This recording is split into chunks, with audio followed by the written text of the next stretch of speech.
Karen here, and today we're going to be talking the coverage Seahawk. All right, now to understand why you have Seahawk, why it gets installed, why you'd ever run this one in a game, you have to understand what Stubbie is. Stubbie, also known as Special to the Gary Patterson guys, or Lock to the Brian Venable guys, or Mini, or I'm pretty sure there's a bunch of other names for it, is the most common box coverage in all of football. Period. I don't think it's even it's close. What's a box coverage? Box coverage is a 4-over-3 coverage concept that you run out of split safety. You got two eye safeties. They've got three guys to one side. You got four defenders. We're not involved in the backside safety. We're just using our front side guys. That's a box coverage. Okay. Now, Stubbie is essentially predicated on the notion that the offense is not going to throw to number one deep. Not that they're not going to throw to number one, because they totally will, but that they're not going to throw to him deep because it's an incredibly difficult throw for a lot of quarterbacks. One, definitely in high school, and to a certain extent also in college, we're going to make that really long throw there. So since we're not as worried about that one, the defense will have this guy manned up on that one, man-to-man. And they might play it in a press technique. They might play it a little bit off. They might play a catch-man technique. Every little defense that you can go to pretty much has a slightly different way of playing it, but it is man-to-man right there. Okay? And then essentially what the defense is going to do is have these guys right here just play two read or palms or blue to a certain side of the field. There's a lot of names for these things, which might be a good topic for a book. Anyway, so these individuals here, you're just treating it like a standard two read. If he is out now, then the apex is going to take number 3, okay? And then the deep safety here will be responsible for number 2, particularly if it goes vertical. Otherwise, the apex is man-to-man on number 2, and he'll be responsible of all number 2 vertical. Hook player here essentially is man-to-man on number 3 for anything short. But if number 3 goes vertical, his job is to wall him from getting to the inside, carrying him up to the safety here. Typically, actually, it's probably aligned a little bit closer in here. All right, so that's essentially what Stubbie is. Now, should be pretty obvious, but maybe it isn't, that there is a weakness to this coverage concept. And that is, since you're playing essentially a form of quarters right here, you're susceptible to quarters beaters. Now, what's the classic quarters beater? Say it after me. Mills or pin or whatever your preferred name for it is. Okay. Now, that Mills pin concept, you're just running it by number 3 instead of number 1 and number 2, like to a two-man side. So this guy's going to be running a post. Probably breaks about here. This guy's going to be running a dig. All right, so what's going to happen? Well, he's going to be reading this guy as being a vertical route, so he's going to go that way. And then this guy is going to have the unenviable job of trying to cover that post route with a huge vacated space in front of him.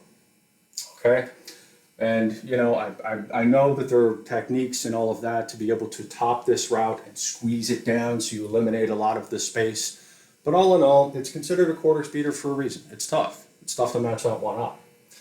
So that's an example, because essentially what the offense is looking to do here is use its matchup advantage, if it has one, this number 2 wide receiver on this particular apex. If this guy's really good and this guy's okay, the offense is going to be targeting this particular matchup as much as they possibly can if you are in Stubbie. So another example would be, let's say, I don't know, have this guy run a hitch, and then this guy, he's going to be running a corner route, and then have this guy run at least vertical enough to be able to pull this safety. And again, we're getting that one-on-one matchup, number 2 apex that the offense likes as far as that goes. And this can be a bit of an issue at times, particularly on these vertical routes, because not always this guy right here, your nickel, is your greatest coverage guy. Sometimes you're hiding a dude at that spot. Believe it or not. I mean, if you need a place to hide a guy, it's not the worst place, but it can create matchup issues. So, alrighty. So Stubbie's got that particular problem. So you put in Seahawk. Probably put in Steeler slash Strut, whatever the preferred name is for that one. But you also put in Seahawk. And Seahawk has the apex instead aligned in a more press alignment. And he's going to be jamming number 2 at the line. Now he's got basically the same rules as he did in Stubby. He's just going to be playing from a different alignment, and he's going to be jamming, and he's going to have help back here. So number 3 is out now. Okay, the apex player are going to be taking him. Typically in Seahawk now they really do strict it down. So like if he's not out like immediately, so we're not waiting for like the 5-yard out as far as that goes. In Seahawk, because this guy's going to be in a press alignment by what is out now. But otherwise you're going to be jam, press, kick the butt out on number 2 as best you can, and then you're going to be going with it. Hook player is going to have number 3 man-to-man unless he's out short, and that includes vertical routes. And this safety's job right here is to midpoint both vertical routes. If both guys are in fact vertical, if only one's vertical, he's going to be helping on whichever one of those guys is vertical. So now they start running that the mills slash pin concept post in. All right, so they're run right there. He's going to go out and post right there. Well, he's going to be going with him, but he's going to be at least jamming him and disrupting his timing, going with that particular post. This guy knows that, he's got to have this guy man-to-man, so, I mean, he's going to be working with him here. And the safety, upon receiving confirmation, this guy's, not really vertical, and this guy totally is going to be helping seal off all that space there. So this is enormously helpful. They were attacking a particular weakness of Stubby, and you've eliminated it by using Seahawk. You can also use Steeler slash Strut. That's basically true man-to-man by H and apex on number 3, number 2, respectively. And then he's just going to be playing essentially, I almost want to call it deep half for number 2 and number 3. But Seahawk has the advantage of disrupting the timing and being able to handle number 3 out now, which you're going to get at least a decent amount of if they're looking for some quarter speeders some of the time. So that's essentially what Seahawk is.